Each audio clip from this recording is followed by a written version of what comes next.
স্বাগত। এখন সকালে পুরো আয়োজনে আপনাদের সাথে থাকবো আমি তানজিম শাফিন।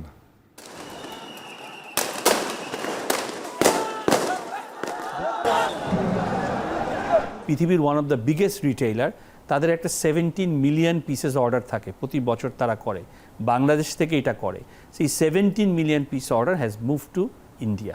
4 থেকে 6 বিলিয়ন ডলার আমরা এক্সপোর্টের নেগেটিভ দেখতে পাবো। আমাদের এইবার প্রচুর পরিমাণে এয়ার হচ্ছে, তার একটা প্রমাণ যে এক সময় এটা $2.5 থেকে $3 পার কিলো ছিল এয়ার বিল এখান থেকে ইউরোপের ডেস্টিনেশনে মোটামুটি এভারেজে, সেগুলো এখন $6 থেকে $7 হয়ে গেছে।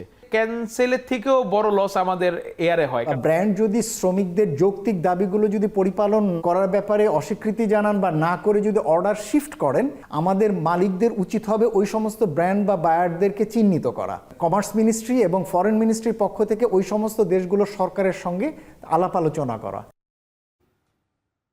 জুলাই আগস্ট গণঅভ্যুত্থান ও পরবর্তী সময়ে ক্রয় আদেশ হারিয়েছেন অনেকেই, আবার নতুন আদেশও পাচ্ছেন না পোশাক মালিকরা। এ অবস্থায় নীতি সহায়তা চান পোশাক মালিকরা, যদিও অর্থনীতিবিদরা বলছেন ভিন্ন কথা। এখন সকালে এ নিয়ে থাকছে বিস্তারিত আয়োজন।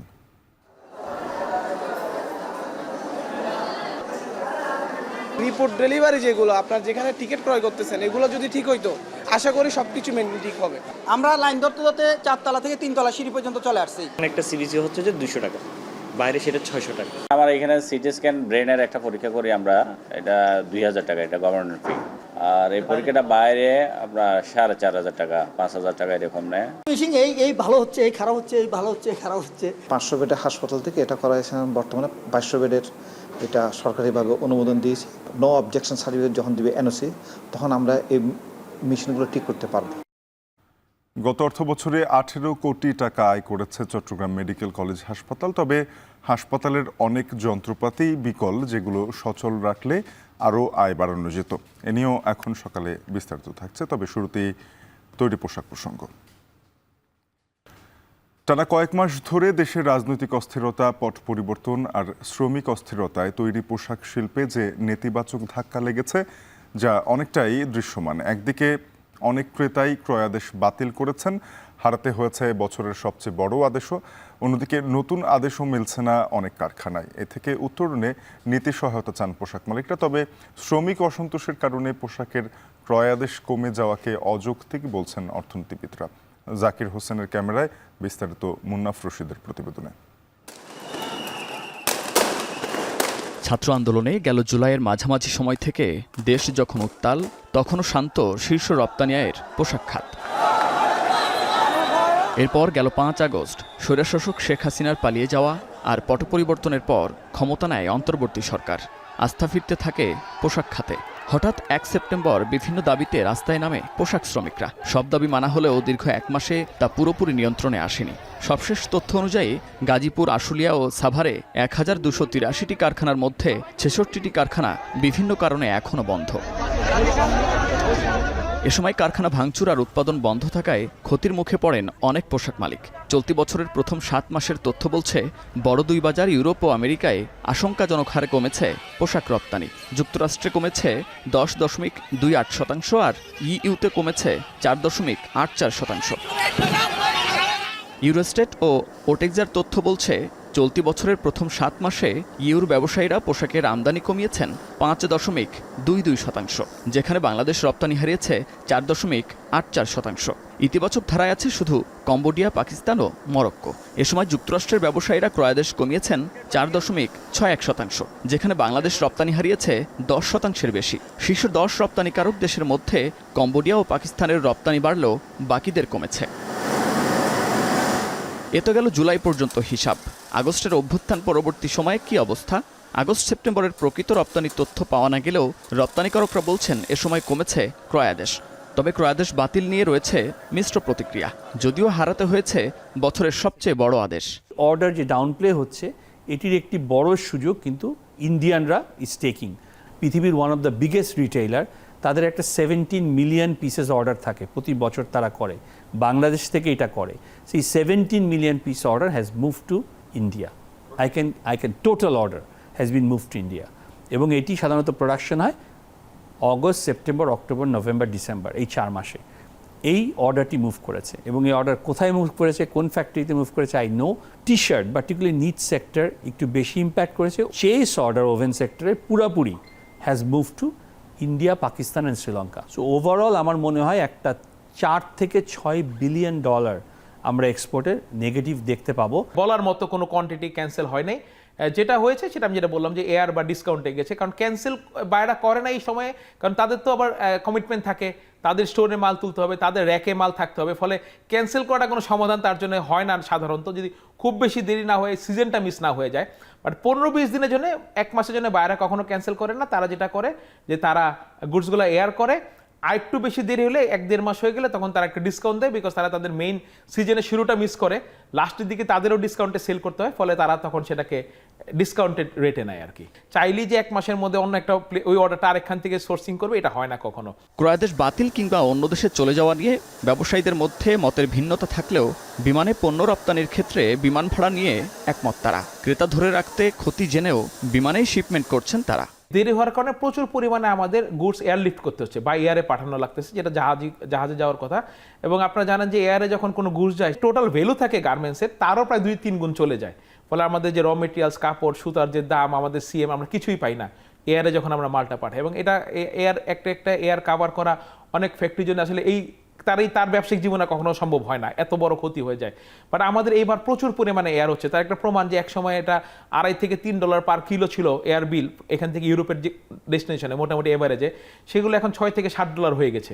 ক্যান্সেলের থেকেও বড় লস আমাদের এয়ারে হয়, কারণ ক্যান্সেল করলে হয়তো আমরা 30-40-50% প্রাইসে ওই গুডসটা বিক্রি করতে পারি, এয়ার বিল দেখা যায় যে ওই গুডসেরও ডাবল প্রাইস আসে পড়ে অনেক সময়। এই আশুলিয়ার ডিসরাপশন অনেকে কি মাল ডেলিভারি নাই গুডস ডেলিভারি নেয় চিটাগাং পোর্ট থেকে, সেই জন্য একটা কন্টেনার, এক্সপোর্ট কন্টেনারের একটা জ্যাম তৈরি হয়েছিল এবং সেই জ্যামের কারণে কিন্তু freight cost almost double in the sea port.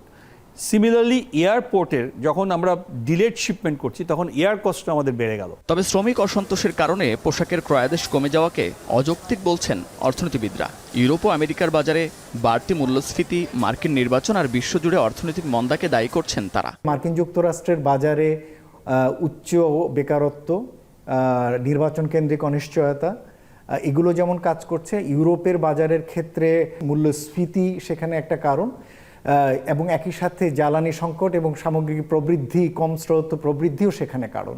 সুতরাং এই বৈশ্বিক কারণগুলো কিন্তু আমাদের হাতে না, এবং সে কারণে এমনি অর্ডার কম আসবে, এটা স্বাভাবিক। শ্রমিক অসন্তোষের কারণে আমার ধারণা যে কারখানায় অর্ডার না আসা এটি ঘটার কথা না। যদি কোনো বায়ার বা ব্র্যান্ড যদি শ্রমিকদের যৌক্তিক দাবিগুলো যদি পরিপালন করার ব্যাপারে অস্বীকৃতি জানান বা না করে যদি অর্ডার শিফট করেন, আমাদের মালিকদের উচিত হবে ওই সমস্ত ব্র্যান্ড বা বায়ারদেরকে চিহ্নিত করা। কমার্স মিনিস্ট্রি এবং ফরেন মিনিস্ট্রির পক্ষ থেকে ওই সমস্ত দেশগুলোর সরকারের সঙ্গে আলাপ আলোচনা করা। সামগ্রিক পরিস্থিতিতে ক্রেতাদের যে আস্থার সংকট দেখা দিয়েছে তা ফিরিয়ে আনতে এ খাতে সরকারের বাড়তি মনোযোগ দেওয়ার পরামর্শ বিশ্লেষকদের। মুন্নাফ রশিদ, এখন, ঢাকা।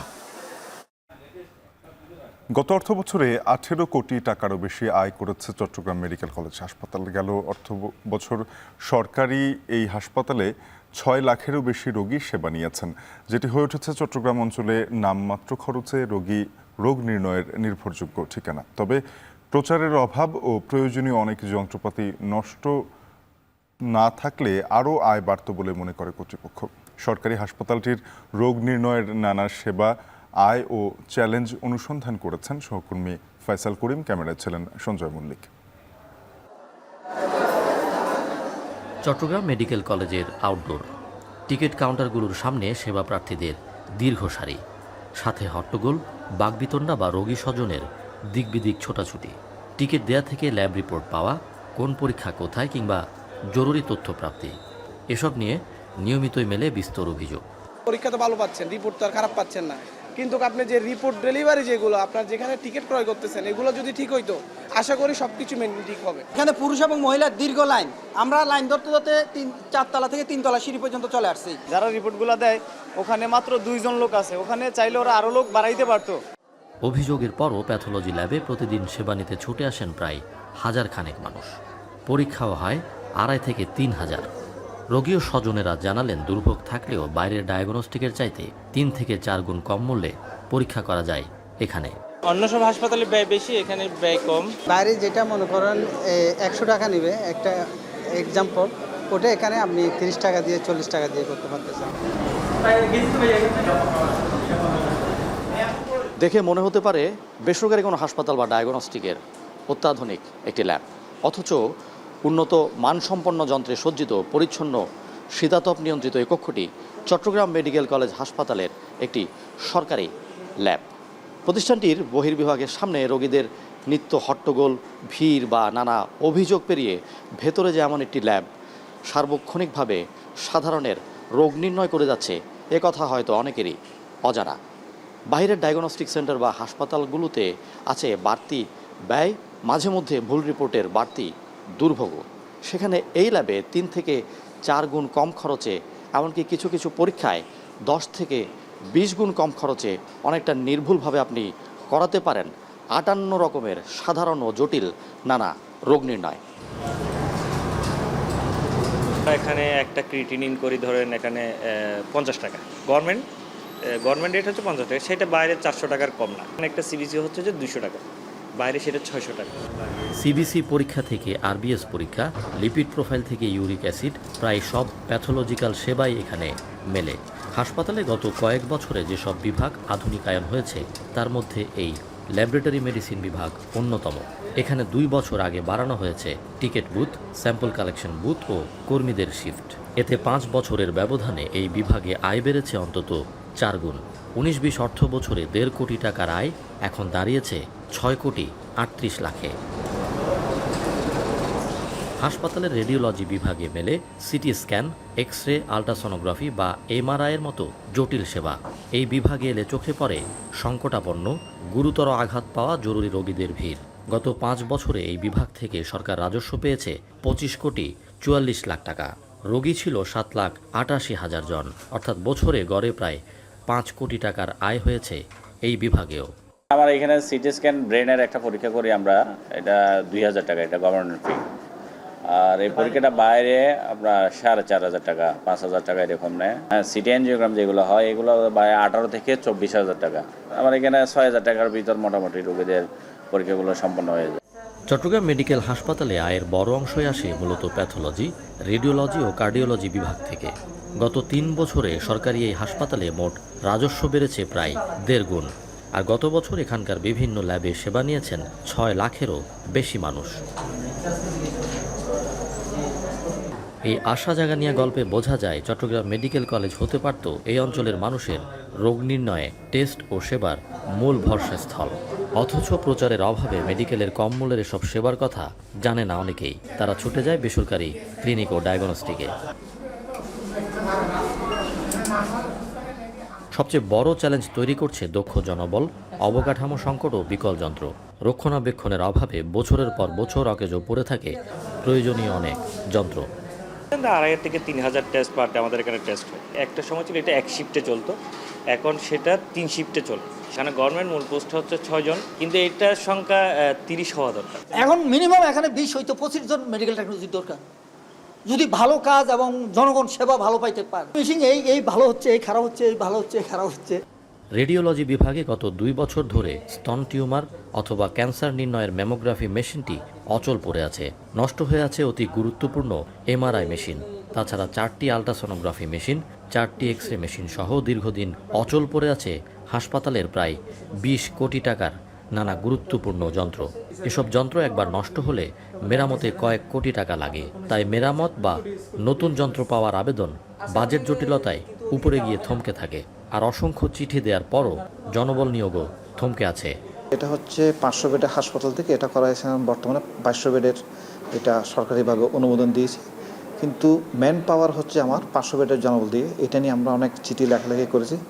এটা এখনও প্রক্রিয়াধীন আছে মন্ত্রণালয়তে। এটা এখনও পর্যন্ত আমরা নো অবজেকশন সার্টিফিকেট যখন দিবে এনওসি, তখন আমরা এই মেশিনগুলো ঠিক করতে পারবো। কিছু মেশিন তারা নিজেরা এসে ঠিক করে দিয়ে যায়, যেগুলো ওদের পক্ষে সম্ভব না, এগুলো আমরা টেন্ডারের মাধ্যমে এগুলো ঠিক করে। হাসপাতালের বিভিন্ন ভবন জুড়ে ছড়িয়ে ছিটিয়ে থাকা প্যাথোলজি, রেডিওলজি বা কার্ডিওলজিকে নির্মাণাধীন একটি ভবনে এক ছাদের নিচে আনার পরিকল্পনা ছাড়াও বিভিন্ন পরীক্ষার রিপোর্ট অনলাইনে দেওয়ার প্রক্রিয়া শুরু করবে কর্তৃপক্ষ। ফয়সাল করিম, এখন চট্টগ্রাম। আধিপত্য বিস্তারকে কেন্দ্র করে হবিগঞ্জে বেড়েছে সংঘর্ষের ঘটনা। রাজনৈতিক পট পরিবর্তনের পর জেলার বিভিন্ন স্থানে সংঘর্ষের ঘটনায় প্রাণ হারিয়েছেন 9 জন, আহত সহস্রাধিক। ক্রমে সংঘর্ষ বাড়ার কারণ হিসেবে মাঠ পর্যায়ে পুলিশের তৎপরতা কমে যাওয়াকে দায়ী করছেন সচেতন মহল। তবে পুলিশ বলছে শিগগিরই স্বাভাবিক হবে পরিস্থিতি। হবিগঞ্জ থেকে সহকর্মী কাজল সরকারের প্রতিবেদন। দুই যুবকের কথা কাটাকাটির জেরে গত 27 আগস্ট হবিগঞ্জের মিরপুর বাজারে সংঘর্ষে জড়ায় দুই গ্রামবাসী। একে একে সংঘর্ষে যোগ দেয় 20 গ্রামের মানুষ। 2 দফায় 9 ঘন্টার বেশি চলে সংঘর্ষ। পুরো মিরপুর বাজার পরিণত হয় রণক্ষেত্রে। আহত হয় উভয় পক্ষের অন্তত 3 শতাধিক মানুষ। 6 সেপ্টেম্বর দুপুরে দুই পক্ষের মধ্যে সংঘর্ষের ঘটনা ঘটে নবীগঞ্জের মোস্তফাপুরে। এতে নিহত হন মন মিয়া নামে এক বৃদ্ধ। আহত হয় নারী পুরুষ সহ অন্তত 30 জন। স্থানীয়দের অভিযোগ, সংঘর্ষের খবর দিলেও পুলিশ ঘটনাস্থলে পৌঁছায় অন্তত 4 ঘন্টা পর। কাজ করা অবস্থায় আমার আব্বারে গালাগালি করে, তখন আমার আব্বায় তার সাথে একটু তর্কাতর্কি করছেন। সে আমার আব্বারে গালি দেওয়ার পরে তখন ওই তার সন্ত্রাসী বাহিনী নিয়ে সে আক্রমণ করছে আমার বাবার উপরে। দুইটা বাচ্চা একটা আরেকটার সাথে ঝগড়া করছে, এটার লাগে মুরব্বী আছে, তার বাপ চাচা আছে, তারা সংশোধন করবো। তার লগে আমরা কোনো জামে লইয়া ছিল না, কিন্তু এই বেজালটার নিজের খান্দন দিয়া আমরা উপরে আক্রমণ চালাইছি। 11টার দিক দিয়ে শুরু হয়েছে মাই, আর ঘন্টা আধা ঘন্টা মাই দিছে, আর পুলিশ আইসে মনে হলো 3টা 3:30 পুলিশ আইসে।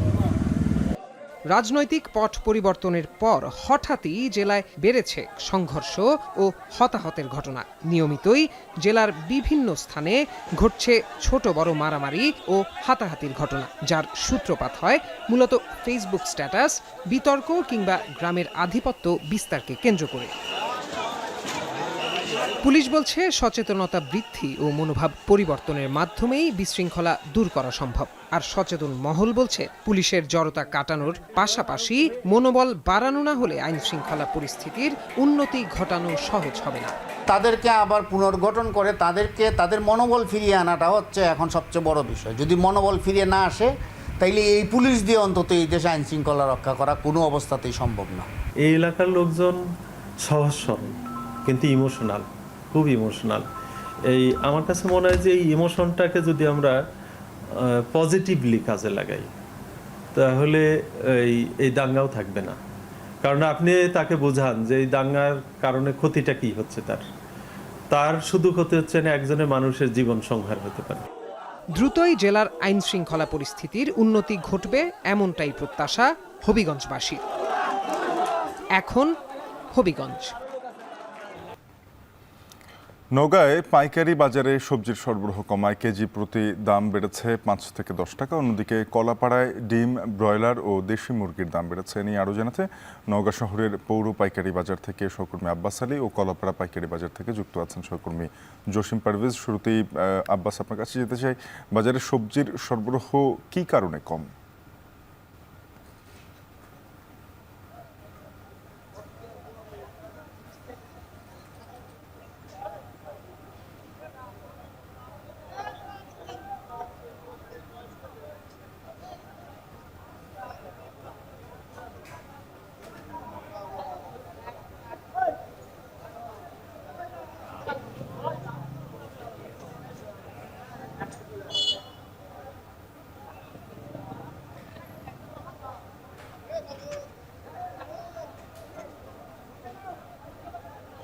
সাপেন গত কয়েকদিনের বৃষ্টিতে শাকসবজির উৎপাদন কম হওয়ার পাশাপাশি হাটে বাজারে সবজির সরবরাহ কমেছে। এতে করে 5 থেকে 10 টাকা পর্যন্ত বেড়েছে। তবে সব ধরনের সবজির মিলছে 30 থেকে 60 টাকার মধ্যে।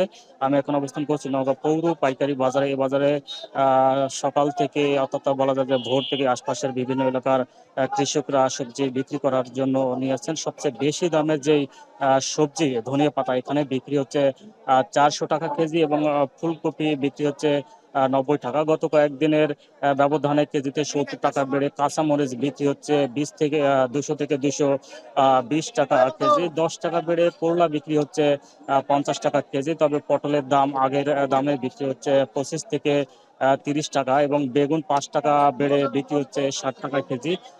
কাকরুল, মিষ্টি কুমড়া এবং কচু বিক্রি হচ্ছে আগের দামে 40 টাকা কেজি। তবে পেঁপেও আগের দামে বিক্রি হচ্ছে এবং তরই বিক্রি হচ্ছে আগের দামে 30 থেকে 40 টাকা কেজি। তবে লাল শাক কেজিতে 10 টাকা বেড়ে বিক্রি হচ্ছে 30 থেকে 35 টাকা কেজি এবং সবুজ শাকও 5 টাকা বেড়ে বিক্রি হচ্ছে 20 থেকে 25 টাকা কেজি। লাউ আগের দামে বিক্রি হচ্ছে 30 থেকে 35 টাকা কেজি। বলা যায় যে বেশ গত 2 মাস থেকে আলু বিক্রি হচ্ছে আগের দামে 50 থেকে 58 টাকা কেজির মধ্যে পাওয়া যাচ্ছে। যেহেতু গত কয়েকদিন আগে বৃষ্টি হচ্ছে, এই বৃষ্টিতে জমিতে রস জমে যাওয়ার কারণে শাকসবজির নষ্ট হয়েছে, এতে করে উৎপাদন কম হচ্ছে। তবে উৎপাদন কম হলেও দাম বেড়ে যাওয়ার কারণে কৃষকরা কিছুটা লাভবান হচ্ছেন। আর এই পাইকারি বাজারে প্রধান যে ক্রেতা পাশের খুচরা বাজার, তারা এখান থেকে সবজি কিনে তারা কেজিতে বলা যায় যে 10 থেকে 15 টাকা লাভে তারা বিক্রি করে থাকেন।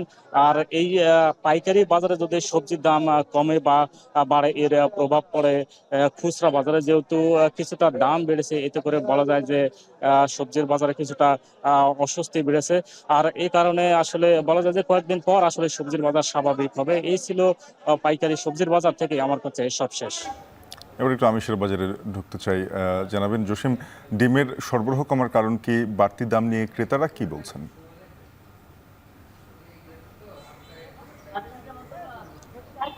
শাফিন, আপনি জানেন যে কোনো পণ্যের উৎপাদন এবং সরবরাহ বাড়লে দাম কিছুটা কমে, আর যদি উৎপাদন কম এবং সরবরাহ কম হলে দাম বেড়ে যায়।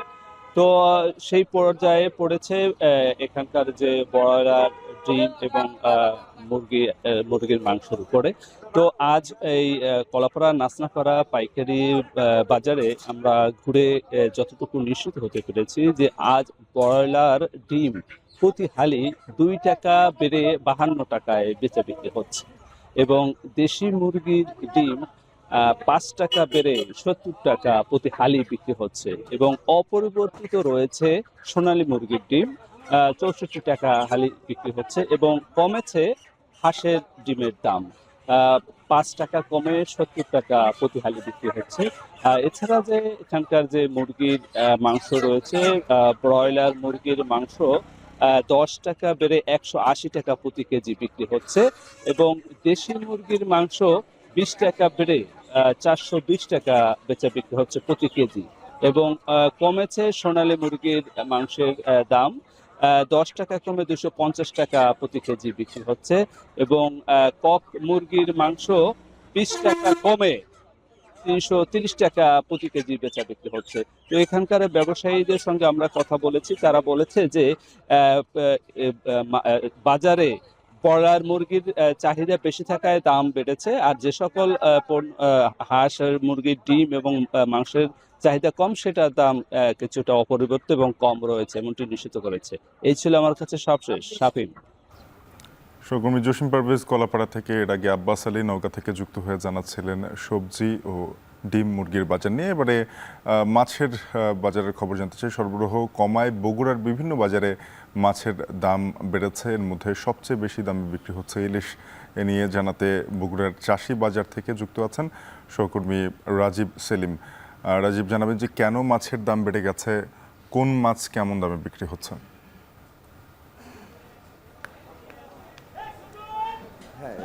শাফিন, বগুড়ার যে চাষি বাজার রয়েছে, সবচেয়ে বড় পাইকারি যে বাজার, এই বাজারে গেল কদিনের তুলনায় মাছের সরবরাহ কিছুটা কমেছে। এর কারণ হিসেবে ব্যবসায়ীরা যেটি বলছেন যে 2 দিন আগে যে টানা কয়েকদিনের বৃষ্টিপাত, এই বৃষ্টিপাতে পুকুরে পানি বৃদ্ধি পেয়েছে, সেই কারণে মাছ তোলা যাচ্ছে না। আর যেহেতু সারা দেশেই বৃষ্টি হয়েছে, সেই কারণে মাছের আমদানি সরবরাহটা কিছু কম রয়েছে। এখানে বগুড়ার এই বাজারটিতে ইলিশ বিক্রি হচ্ছে, 1 কেজি ওজনের ইলিশ বিক্রি হচ্ছে 1400 টাকায়, একটু বড় আকারের হলে সেটি 1700 টাকা, 1.5 কেজি ওজনের হলে 1700 টাকা, আর 1 কেজিতে 4টি বা 5টি যদি ওজন হয়, সেই ক্ষেত্রে 600 থেকে 700 টাকা প্রতি কেজিতে বিক্রি হচ্ছে। এই আড়ত, এখানে যে চাষি বাজার, এখানে প্রায় 15টি আড়ত রয়েছে। এই আড়তগুলোতে আরও যে কারণে মাছের সরবরাহ কমেছে সেটি হচ্ছে বগুড়ার যে যমুনা নদী, যমুনা পাড়ের যে জেলেরা মাছ এই বাজারে নিয়ে আসতো, তারা সারিয়াকান্দিতেই এখন মাছ বিক্রি করছেন। বগুড়ার যে সারিয়াকান্দি উপজেলা দিয়ে যমুনা নদী প্রবাহিত হচ্ছে, সেই নদীর মাছগুলো সারিয়াকান্দির আড়তে বিক্রি হচ্ছে, যে কারণে এই চাষি বাজারে মাছের সরবরাহ কিছুটা কম। তাছাড়া এখানে এই চাষি বাজারের যে প্রধান সড়ক, সেই প্রধান সড়কের যে একটি ব্রিজ রয়েছে, সেই ব্রিজটি ভাঙার কারণে এই মাছ বাজারে মাছের সরবরাহ কিছুটা কমেছে। তাছাড়া মাছ ব্যবসায়ীরা আরও জানাচ্ছিলেন যে পুকুরে যেহেতু পোনা মাছ ছাড়ার একটি মৌসুম থাকে, এই মৌসুমে পোনা মাছ ছাড়া হচ্ছে, যে কারণে বড় মাছের সরবরাহ কিছুটা কমেছে। তাছাড়া যে পুকুরগুলোতে বড় মাছ রয়েছে, তারা সেই বড় মাছগুলো তুলছেন না। এর কারণ বগুড়ার যে মেলা রয়েছে, পোড়াদহ মেলা, ঐতিহ্যবাহী একটি মেলা, এই মেলাতে কিন্তু বড় বড় মাছ বিক্রি হয়। আর বগুড়ার যে মাছ চাষি রয়েছে, তারা সেই মেলাকে ঘিরে পুকুরের মাছ বড় করতে থাকেন, সে কারণে তারা মাছ তুলছেন না। এটিই ছিল আসলে মূল কারণ যে এই বাজারে মাছ কমার। এখানে রুই মাছ, প্রতি কেজি রুই মাছ বিক্রি হচ্ছে 260 থেকে 270 টাকা, আর যদি সেটি 2 কেজি ওজনের হয় সেই ক্ষেত্রে 350 টাকা। কাতলা বিক্রি হচ্ছে 330 টাকা। মাছের এই আমদানির কমার কারণ ছিল এগুলো। আমার কাছে এখানে চাষি বাজার থেকে সব শেষ তথ্য ছিল মাছ বাজারের। শাফিন। সহকর্মী রাজীব সেলিম যুক্ত হয়েছিলেন বগুড়া থেকে, জানাচ্ছিলেন মাছ বাজারের পরিস্থিতি নিয়ে। জামালপুরে একটি সেতুর অভাবে দুর্ভোগে রয়েছে 4 উপজেলার 2 লাখের বেশি মানুষ। নৌকা দিয়ে যাতায়াত করায় প্রায় ঘটছে দুর্ঘটনা। দীর্ঘদিন ধরেই ঝিনাই নদীর উপর সেতু নির্মাণের দাবি জানিয়ে আসলেও নীরব প্রশাসন। তবে এলজিইডি বলছে যাতায়াত সহজ করতে সেতু নির্মাণের পদক্ষেপ নেওয়া হয়েছে। বিস্তারিত দেখুন প্রতিবেদনে। জামালপুর সদর উপজেলার মেষ্টা ইউনিয়নের উপর দিয়ে প্রবাহিত ঝিনাই নদী, যেখানে জামালপুর সদর, মেলান্দাহ, মাদারগঞ্জ ও সরিষাবাড়ী উপজেলার শেষ সীমানার এসব মানুষের শেষ ভরসা এই নৌকা। তাই ঝুঁকি নিয়েই প্রতিনিয়ত চলাচল স্থানীয়দের। বর্ষা মৌসুমে দুর্ঘটনার পাশাপাশি শুকনো মৌসুমেও ভোগান্তি চরমে পৌঁছেছে। এতে দীর্ঘদিন দুর্ভোগে রয়েছে 2 লাখেরও বেশি মানুষ। নদীর এই জায়গাটিতে যুগের পর যুগ একটি সেতু নির্মাণের জন্য এলাকাবাসী দাবি জানিয়ে এলেও সুফল পাননি। রসুন, কাঁচামরিচ থেকে শুরু করে যে সকল খাদ্যপণ্য উৎপাদন হয়, এই উৎপাদন বেশিরভাগই কাঁচামাল। এই কাঁচামালগুলা জামালপুর শহরে যদি আমরা নিয়ে যেতে চাই, তাহলে দেখা যায় অধিকাংশ নষ্ট হয়ে যায়। জমি জমা আছে, এখানে আবাদ ফসল হয়, ওনারা ভালো দামে ভালো জায়গায় পৌঁছাতে পারে না, একমাত্র ব্রিজ ও রাস্তার কারণে। এই অঞ্চলের মানুষের প্রাণের দাবি। দীর্ঘদিন প্রতিশ্রুতি থাকার পরেও আমরা এই অঞ্চলে একটা ব্রিজ এখনো পর্যন্ত পাইনি। 8 থেকে 10টা বা 20টা গ্রামের লোক আমরা অনেক উপকৃত হব। শিক্ষা ব্যবস্থা, চিকিৎসা। এই নৌঘাট হয়ে কৃষিপণ্য ও একটি উচ্চ বিদ্যালয় সহ কয়েকটি শিক্ষা প্রতিষ্ঠানের শিক্ষার্থীরা চলাচল করে। তবে সবথেকে বেশি দুর্ভোগ পোহাতে হয় রোগীদের হাসপাতালে নেওয়ার ক্ষেত্রে। এখানে কোনো ব্রিজ নাই, কোনো রাস্তা নাই। ব্রিজ না থাকার কারণে প্রত্যেক দিন দারিদ্র ঘরে সন্তান হয় 10 টাকা ভাড়া দিয়ে আমাদের বিদ্যালয়ে আসতে হয়। নৌকা অনেক সময় ডুবে যায়, তাই আমরা বইয়ের কারণে আসা যাওয়া করতে পারি না। 3 মাস বন্যা থাকে, 3 মাস তো স্কুলে ছেলে মেয়ে আসতেই পারে না, তাদের পড়ালেখা বন্ধ থাকে নদী বরাবরের কারণে। এলজিডি বলছে ইতিমধ্যে একটি সেতুর জন্য প্রস্তাবনা পাঠানো হয়েছে, আর সড়ক ব্যবস্থা উন্নয়নের জন্য কাজ চলমান রয়েছে বলেও জানান কর্মকর্তারা। জামালপুরের 4টি উপজেলার সংযোগস্থল এই স্থানটি। জামালপুর সদর, সরিষাবাড়ী, মাদারগঞ্জ, মেলান্দা, তাদের এই দাবিতে আমাদের হাতে আসলে আমরা ঊর্ধ্বতন কর্তৃপক্ষকে এইখানে যাতে তাদের প্রাণের দাবি একটা ব্রিজ হয়, এটার জন্য আমরা প্রস্তাবনা করব। সেতুটির নির্মাণ হলে সহজ যোগাযোগ ব্যবস্থার পাশাপাশি উন্নত হবে এই অঞ্চলের কৃষিখাত ও ব্যবসা বাণিজ্য, বদলে যাবে জীবনযাত্রার মান। এখন জামালপুর। দীর্ঘদিন সংস্কার না হওয়ায় বেহাল ভোলা পৌরসভার বেশিরভাগ সড়ক। সামান্য বৃষ্টিতেই সড়কে তৈরি হয় ছোট বড় গর্ত, প্রায় ঘটে দুর্ঘটনা। স্থানীয়দের অভিযোগ, দীর্ঘদিন ধরে সড়কের এমন অবস্থা হলেও সংস্কারে উদ্যোগ নিচ্ছেন না সংশ্লিষ্টরা। ইমতিয়াজুর রহমানের প্রতিবেদন, ছবি তুলেছেন অঙ্কুর রায়। উত্তর ভোলার 3 ইউনিয়ন ও পৌরসভার 5টি ওয়ার্ডের প্রায় 30,000 মানুষ যাতায়াত করেন কালীবাড়ি সড়ক দিয়ে। কয়েক বছর ধরে এই সড়কটির এমন বেহাল দশা। পিচ উঠে 3 কিলোমিটার সড়কে তৈরি হয়েছে অসংখ্য গর্ত। পর্যাপ্ত ড্রেনেজ ব্যবস্থা না থাকায় সৃষ্টি হয়েছে জলাবদ্ধতা। এই চিত্র শুধু কালীবাড়ি রোডের নয়, ভোলা উপজেলা সড়ক, মুসলিমপাড়া, বাপ্তা, উকিলবাড়ি সহ পৌর এলাকার বেশিরভাগ সড়কের এমন বেহাল অবস্থা। এর মধ্যে গেল 16 বছরে 1 নম্বর ওয়ার্ডের উকিলবাড়ি সড়কের কোনো সংস্কার না হওয়ায় চলাচলে পোহাতে হচ্ছে ভোগান্তি। সামান্য বৃষ্টিতে সড়কে জমে পানি, প্রতিদিনই ঘটছে দুর্ঘটনা। স্থানীয়দের অভিযোগ, প্রথম শ্রেণীর পৌরসভা হলেও কোনো উদ্যোগ নেই সংশ্লিষ্টদের। স্টেডিয়াম, 2টা স্কুল আছে, তার ভিতরে এত জরাজীর্ণ অবস্থা, মোটামুটি আমরা চলাচল অযোগ্য বললেই চলে। 16 বছর তালাকে এই অবস্থা আছে। এই রাস্তাটার পিচগুলো উঠে গেছে, থালায় থালা গেছে, তারপরও মেরামত করেন না, কোনো ব্যবস্থা নাই। চলাচল করি, তাদের কি দুরবস্থা, বিশেষ করে যারা রোগী আছে, বৃদ্ধ আছে, খুবই অসুবিধা হয়। সড়ক নিয়ে প্রতি মুহূর্তে সমস্যায় আছে, আমাদের সমস্যার কোনো শেষ নাই, আর আমাদের সমস্যা দেখার মতন কোনো লোক নেই। এদিকে ভোলা পৌরসভার নির্বাহী প্রকৌশলী বলছেন, সড়ক চলাচলের উপযোগী করার চেষ্টা করা হচ্ছে। পর্যাপ্ত অর্থ বরাদ্দ পেলে নতুন করে সংস্কার করা হবে। ভোলা পৌরসভায় প্রায় 120 কিলোমিটারের রাস্তা রয়েছে, তো এর মধ্যে বেশ কিছু রাস্তায় যথেষ্ট খারাপ। আমরা ইতিমধ্যে কিছু রাস্তা সংস্কারের কাজ করেছি। তবে আমাদের এই মুহূর্তে কালীবাড়ি রোড যেটি হসপিটাল পর্যন্ত সংযুক্ত হয়েছে, সেই রাস্তাটি এবং তার ড্রেনেজ ব্যবস্থার জন্য ইতিমধ্যে আমরা প্রায় 10 কোটি টাকার টেন্ডার আহ্বান করেছি এবং কাজ শুরু হয়ে গেছে। বর্ষার কারণে আমাদের কাজ কিছুটা গতি কম। ভোলা পৌরসভার সড়কের মধ্যে প্রায় 30 কিলোমিটারই নাজুক অবস্থায়। শুধু আশ্বাস নয়, সত্যিকারের উদ্যোগ দেখতে চান পৌরবাসী। এখন ভোলা। এবারে দেশের বাইরের প্রসঙ্গ। হাসান নাসরাল্লাহর মৃত্যুতে নেতৃত্ব সংকটে ভুগছে লেবাননের সশস্ত্র গোষ্ঠী হিজবুল্লাহ। 3 দশকেরও বেশি সময় ধরে সংগঠনটির হাল ধরে রেখেছিলেন তিনি। নাসরাল্লাহর উত্তরসূরি কে হচ্ছেন তা নিয়ে চলছে নানা বিশ্লেষণ। এই মুহূর্তে সংগঠনটির 2 শীর্ষ নেতা হাশেম শাফিউদ্দিন ও নাইম কাশেমের নাম উঠে এসেছে আলোচনায়। তাদের সম্পর্কে বিস্তারিত জানাচ্ছেন তানভীর জনি। 1992 সালে ইসরায়েলি বিমান হামলায় তৎকালীন হিজবুল্লাহ প্রধান আব্বাস আল মোসাবির মৃত্যুর পর সংগঠনটির দায়িত্বে আসেন হাসান নাসরাল্লাহ। তার 32 বছরের নেতৃত্বে সংগঠনটি রাজনৈতিক ও সামরিকভাবে মধ্যপ্রাচ্যে শক্ত অবস্থান গড়ে তোলে। 3 দশক পর নাসরাল্লাহকেও প্রাণ দিতে হলো ইসরায়েলি বাহিনীর হাতে। এদিকে হামলা অব্যাহত রেখেছে ইসরায়েল। হিজবুল্লাহকে ধ্বংস না করা পর্যন্ত হামলা চালিয়ে যাওয়ার ঘোষণা দিয়েছে তেল আবিব। এমন পরিস্থিতিতে শীর্ষ নেতাকে হারিয়ে অনেকটাই দিশেহারা হিজবুল্লাহ গোষ্ঠী। হিজবুল্লাহ মানেই নাসরাল্লাহ, এই মন্ত্রেই চলত সংগঠনটি। এবার নতুন নেতা খুঁজে পাওয়া খুব একটা সহজ হবে না তাদের জন্য। আপাতত আলোচনায় আছে 2 শীর্ষ নেতার নাম। প্রয়াত নাসরাল্লাহর চাচাতো ভাই হাশেম সাফিউদ্দিনকে সম্ভাব্য উত্তরসূরি হিসেবে বিবেচনা করা হচ্ছে। হিজবুল্লাহর বেশিরভাগ আন্দোলনের পৃষ্ঠপোষকতায় আছেন তিনি। 1964 সালে জন্ম নেওয়া হাশেম শিয়া ধর্মে নাসরাল্লাহর সঙ্গে দীক্ষা নেন। হিজবুল্লাহ গঠনের শুরুর দিকে 2 জন একই সঙ্গে যোগ দেন সংগঠনটিতে। শিয়া পরিবারের সন্তান হিসেবে লেবাননের রাজনীতিতে প্রভাব ধরে রেখেছেন তিনি। তার ভাই আবদুল্লাহ হিজবুল্লাহর প্রতিনিধি হিসেবে ইরানে কাজ করেন। তেহরানের সঙ্গে হাশেমের সম্পর্ক খুব ঘনিষ্ঠ। প্রয়াত শীর্ষ ইরানি নেতা কাশেম সোলাইমানির আত্মীয় হন তিনি।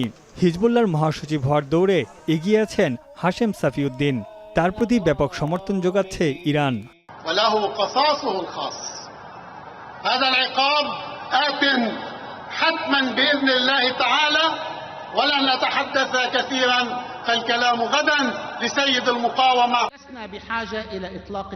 এদিকে 71 বছর বয়সী নাইম কাশেম হিজবুল্লাহ গোষ্ঠীর প্রতিষ্ঠাতা সদস্য। 30 বছর ধরে সংগঠনটির দ্বিতীয় গুরুত্বপূর্ণ ডেপুটি সেক্রেটারি জেনারেল পদে আছেন তিনি। এবার মহাসচিব পদের জন্য তাকে নিয়ে চলছে আলোচনা। হিজবুল্লাহর অন্যতম আলেম হিসেবে বিবেচনা করা হয় নাইম কাশেমকে। শিয়া রাজনীতিতে নাইম কাশেমের রয়েছে দীর্ঘ ইতিহাস। লেবাননের শিয়া গোষ্ঠীর আমাল মুভমেন্টে ছিল তার সক্রিয় অংশগ্রহণ। একজন ধর্মীয় পরামর্শদাতা হিসেবেও লেবাননে তিনি সুপরিচিত।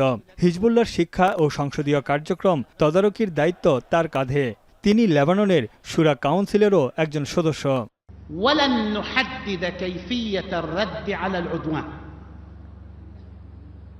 لقد دخلنا في مرحلة جديدة عنوانها معركة الحساب المفتوح। বিশ্লেষকদের মতে শীর্ষ নেতাদের হারিয়ে বড় ধাক্কা খেয়েছে হিজবুল্লাহ। দীর্ঘমেয়াদী সংগঠন টিকিয়ে রাখতে নাসরাল্লাহর বিকল্প খুঁজে বের করতে হবে দ্রুত। তানভীর জানি, এখন বিশ্ব। গাজায় যুদ্ধ শুরুর পর থেকে হামাসকে সমর্থন দিয়ে ইসরায়েল সীমান্তে কয়েক দফায় রকেট হামলা চালায় ইরান সমর্থিত সশস্ত্র সংগঠন হিজবুল্লাহ। বৈরুতকে কয়েক দফা সতর্ক করলেও লেবাননের দক্ষিণ সীমান্তে ইসরায়েলি সেনা ও হিজবুল্লাহর মধ্যে চলতে থাকে হামলা পাল্টা হামলা। শেষ পর্যন্ত হিজবুল্লাহ প্রধানকে হত্যার পর আবারও আলোচনায় হিজবুল্লাহ ইসরায়েল সম্পর্ক। সতীর্থ কর্মকারের প্রতিবেদনে থাকছে বিস্তারিত। ইরানের রাজধানী তেহরানের আকাশসীমায় প্রবেশ করে হামাসের প্রধান ইসমাইল হানিয়াকে হত্যার 2 মাস যেতে না যেতেই হিজবুল্লাহর প্রধান হাসান নাসরাল্লাহকে হত্যা করে নেতানিয়াহুর সেনাবাহিনী। যে কোনো সময় লেবাননে স্থল অভিযান শুরু করতে পারে তেল আবিব, এমন শঙ্কায় দেশ ছাড়ছেন হাজার হাজার বাসিন্দা। আর প্রতিশোধের আগুনে পুড়তে থাকা ইরান ও হিজবুল্লাহ ইসরায়েলকে ছেড়ে কথা বলবে না, এমন আভাসও দিচ্ছেন বিশ্লেষকরা। গেল বছরের 7 অক্টোবর গাজা উপত্যকায় যুদ্ধ শুরুর পর থেকে হিজবুল্লাহ ও ইসরায়েলের সম্পর্কের চূড়ান্ত অবনতি হয়, যদিও দুপক্ষের মধ্যে শত্রুতার শুরু আরও 50 বছর আগে। 1982 সালে প্রথম লেবানন আক্রমণ করে ইসরায়েল। লেবাননে 7 বছর ধরে চলমান গৃহযুদ্ধের মধ্যেই চলে এ অভিযান। বিশেষ করে দেশটির দক্ষিণাঞ্চলে প্যালেস্টাইন লিবারেশন অর্গানাইজেশনের হামলার প্রতিশোধ নিতে এই হামলা চালানো হয়েছে বলে দাবি করে ইসরায়েল। এ সময় ইসরায়েলকে পাল্টা জবাব দিতে ছোট ছোট সংগঠনের জন্ম হয় লেবাননে। এর মধ্যে শিয়া মুসলিম কমিউনিটি অন্যতম। ইসরায়েলকে চিরতরে নিশ্চিহ্ন করার সংকল্প নিয়ে গঠিত হয় ইরান সমর্থিত মুসলিম নেতাদের ব্রেইন চাইল্ড হিসেবে খ্যাত সশস্ত্র সংগঠন হিজবুল্লাহ। 1982 থেকে 86 সাল পর্যন্ত বৈরুতে অবস্থিত পশ্চিমা দূতাবাস ও বিভিন্ন গুরুত্বপূর্ণ স্থাপনায় হামলা করে একাধিক সশস্ত্র সংগঠন। 1983 সালের অক্টোবরে এমন একটি হামলায় ফ্রান্স ও যুক্তরাষ্ট্রের 3 শতাধিক মধ্যস্থতাকারী নিহত হয়। শুরুতে ইসলামিক জিহাদি সংগঠনের নাম আসলেও পরে আন্তর্জাতিক গণমাধ্যম দাবি করে এতে হিজবুল্লাহ সরাসরি সম্পৃক্ত ছিল। 1958 সালকে হিজবুল্লাহর উত্থানের বছর হিসেবে উল্লেখ করেন ইতিহাসবিদরা। দক্ষিণ লেবানন থেকে ইসরায়েলি সেনাদের তাড়িয়ে দিতে সফল হয় সংগঠনটি। 1992 সালে গৃহযুদ্ধের অবসানের পর দেশটির সংসদীয় শাসন ব্যবস্থায় অংশগ্রহণের সিদ্ধান্ত নেয় হিজবুল্লাহ। সে বছর 128টি আসনের 8টিতে জয়লাভ করে ক্ষমতার কাছাকাছি চলে আসে তারা। জনপ্রিয়তা বেড়ে বর্তমানে লেবাননের সংসদে 62টি আসন হিজবুল্লাহর দখলে। 2006 সালে জুলাইয়ে ইসরায়েলের ভূখণ্ডে প্রবেশ করে 3 সেনা সদস্যকে হত্যার পর তাদের মরদেহ গুম করে বন্দি বিনিময়ের শর্ত দেয় হিজবুল্লাহ। এর 2 বছর পর 5 বন্দীকে লেবাননে ফেরানোর শর্তে নিহত সেনাদের লাশ পাঠানো হয় তেল আবিবে। 2009 সালে সংগঠনের গঠনতন্ত্রে পরিবর্তন এনে গণতান্ত্রিক সরকার গঠনের মধ্য দিয়ে লেবাননের শত্রুদের মোকাবিলা করার সিদ্ধান্ত জানায় হিজবুল্লাহ। 2012 সালে গৃহযুদ্ধের সময় দামাস্কাসের প্রতি সংহতি জানিয়ে সিরিয়ায় সদস্য মোতায়েনের ঘোষণা দিলে আরব নেতাদের তীব্র সমালোচনার শিকার হয় সংগঠনটি। এতে আইসিসের আগ্রাসন প্রতিহত করার পাশাপাশি যুদ্ধক্ষেত্রের ব্যাপক অভিজ্ঞতা সঞ্চয় করতে সক্ষম হয় হিজবুল্লাহ। 2023 সালে গাজায় যুদ্ধ শুরুর পর ইসরায়েল সীমান্তে রকেট হামলা চালিয়ে হামাসকে পূর্ণ সমর্থন দিতে শুরু করে সংগঠনটি। এতে 60,000-এরও বেশি সৈন্য প্রত্যাহারের ঘোষণা দেয় তেল আবিব। বাস্তুচ্যুত হন লেবাননের প্রায় 1 লাখ বাসিন্দা।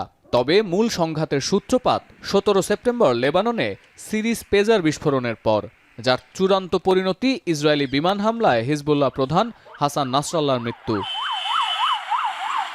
50 বছরের বেশি সময় ধরে চলমান এই বৈরিতা এখন কোন দিকে মোড় নেবে সেটাই এই মুহূর্তে সবচেয়ে বড় প্রশ্ন। ইরান ও হিজবুল্লাহর প্রতিশোধ নাকি নেতানিয়াহুর ধুরন্ধর যুদ্ধনীতি, কি অপেক্ষা করছে মধ্যপ্রাচ্যের সামনে, এখন সেদিকেই তাকিয়ে বিশ্ব। সতীর্থ কর্মকার, এখন বিশ্ব। এবারে খেলার প্রসঙ্গ। টি-20-তে 4 ছক্কার উল্লাস করে বিশ্বকাপের মঞ্চে বড় জয়ের রেকর্ড খুব কমই আছে বাংলাদেশ নারী ক্রিকেটারদের। তবে আসরে ষষ্ঠবারের মতো যাত্রায় বাজিমাত করবেন বলে বিশ্বাস মারুফা ফাহিমাদের। একই লড়াইয়ে সামিল হওয়া দিশা বিশ্বাস আস্থা রাখছেন নিজের পারফরমেন্সে। বাকিটা জানাবেন শরীফ রওশন। 12 বছর আগেই ছোট সংস্করণের ফরম্যাটে যাত্রা শুরু করে বাংলাদেশ নারী ক্রিকেট দল। এই সময়কালে 5 বার বিশ্বকাপের মঞ্চে ব্যাট বল হাতে জ্যোতি ফাহিমারা বাংলাদেশের জার্সি গায়ে জড়িয়েছেন। তবে মরীচিকার মতো আসরের ট্রফিও ধরা দেয়নি কখনোই। তবে কখনোই দমে যাননি দেশের নারী ক্রিকেটাররা। ক্রিকেট মাঠের অভিজ্ঞতাকে পুঁজি করে অধরা স্বপ্ন পূরণের সন্ধানে আবারও লড়াইয়ে তারা। ঘরের মাঠের খেলা তো আসলে অন্যরকম নিজের অ্যাডভান্টেজ সব কিছুই, বাট আমরাও অভ্যস্ত হয়ে গেছি। আমরা অনেকগুলো ট্যুর করছি, অনেক কিছু সিচুয়েশন দেখেছি। আসলে ওইভাবে আমরা প্লেয়াররা তো সবসময় মানায় নিতে পারি সব কিছু মিলায়। সো আমরা মনে করতেছি ওইগুলো আমরা অ্যাডজাস্ট করে নিতে পারবো। আমাদের এশিয়ান কান্ট্রির ভেতরে আমাদের বাংলাদেশ টিম আমরা যদি অ্যাজ এ টিম পারফর্ম করতে পারি, আমাদের যে কোনো টিমের সাথে ভালো করার অনেক অনেক বেশি সম্ভাবনা থাকে। তো আমার মনে হয় হ্যাঁ, অবশ্যই টি-20 ওয়ার্ল্ড কাপে একটা ভালো একটা চাপ থাকবে, একটা প্রেশার থাকবে। তো আমার মনে হয় আমরা টিম ওয়াইজ এটা হ্যান্ডেল করতে পারবো। বল হাতে বিশ্বকাপের উইকেটে প্রতিপক্ষের জন্য কঠিন প্রস্তুতি নিয়ে দেশের গণ্ডি পেরিয়েছেন ফাহিমা মারুফারা। তাদের এবার নতুন সফর সঙ্গী 20 বছর বয়সী দিশা বিশ্বাস। দেশের নারী ক্রিকেটের এই অলরাউন্ডার দেশের সাফল্যে রাখতে চান ভূমিকা। আমরা প্র্যাকটিস করছি, অনেক হার্ডওয়ার্ক করছি লাস্ট কিছুদিন। ইভেন আমরা সাউথ আফ্রিকার সাথে লাস্ট সিরিজ খেলছি, ওখানে আমরা ভালো করছি, ওদের মাটিতে ওদেরকে হারাইছি। সব কিছু মিলে পজিটিভই আছি। আমরা জাস্ট আমাদের সবার জায়গা থেকে যদি বেস্ট দিতে পারি, আমরা ডেফিনেটলি ওদেরকে করতে পারবো। আমাদের যেহেতু ফার্স্ট খেলা স্কটল্যান্ডের সাথে, আমাদের ফার্স্ট টার্গেট থাকবে আমাদের ওই ম্যাচটা ভালো খেলে ওই 2টা পয়েন্ট নেওয়ার। জেতাটা কিন্তু একটা হ্যাবিট। যখন আমরা একটা ম্যাচ ওয়ার্ল্ড কাপ স্টেজে যে জিতবো, তখন আমাদের নেক্সট টার্গেটটা কিন্তু আরও বড় হয়ে যাবে। তো আমি আশা করি, আমি সম্ভাবনা দেখছি এবং আমার টিমের প্রত্যেকটা প্লেয়ার আমরা কথা বলেছি যে এইটাই আমাদের জন্য সবথেকে বড় সুযোগ। এখান থেকে আমাদের অনেক কিছু অর্জন করার আছে। অবশ্যই এটা একটা পেস ওর, এটা নিজের উপর ডিপেন্ড করবে। আপনি ওই দিন মনে করেন নিজে কতটুকু দিতে পারতেছেন, এটাই। লাল সবুজের অহংকার বুকে ধারণ করা দেশের নারী ক্রিকেটারদের বিশ্বাস, বিশ্বকাপে করবেন এবার বাজিমাত। শরীফ রওশন, এখন, ঢাকা। ভারতের বিপক্ষে 3 ম্যাচের টি-20 সিরিজের জন্য 15 সদস্যের বাংলাদেশ দল ঘোষণা করেছে বিসিবি। 14 মাস পর সংক্ষিপ্ত সংস্করণে দলে ফিরছেন অলরাউন্ডার মেহেদী হাসান মিরাজ, ওপেনার পারভেজ ইমন ও স্পিনার রাকিবুল হাসানও ফিরছেন দলে। জম্মু সরকারের জায়গায় পারভেজ হোসেন ইমনকে এখানে আমরা ট্রাই করে দেখতে চাই। ইতিমধ্যেও তাকে আমরা বিশ্বকাপের আগে ট্রেনিং সেশন আমরা রেখেছিলাম, তাকে আমরা অবজার্ভ করেছি। দ্য গ্রেট সাকিব আল হাসান তিনি ঘোষণা দিয়েছেন যে তিনি তার শেষ টি-20 ম্যাচটি খেলে ফেলেছেন। তো সেখানে খেলার জন্য আসলে ঠিক তার যে এক্সপিরিয়েন্স, তার যে পারফরমেন্স, তার কাছাকাছি রিপ্লেসমেন্ট আসলেই এই মুহূর্তে আমাদের কাছে না থাকলেও তার জায়গাটি ব্যাটিংয়ে যিনি খুব ভালোভাবে সামাল দিতে পারেন বলে আমরা মনে করি, সেরকম একটা রিপ্লেসমেন্ট মেহেদী মিরাজ, তিনি সেই জায়গাটি নেবেন। এই ছিল এখন সকালে। এখন টেলিভিশনের ওয়েবসাইট দেখতে ভিজিট করুন www.ekhon.tv। যুক্ত থাকুন ফেসবুকে facebook.com/tv.ekhon, আর ইউটিউবে দেখতে ভিজিট করুন youtube.com/c/ekhon tv।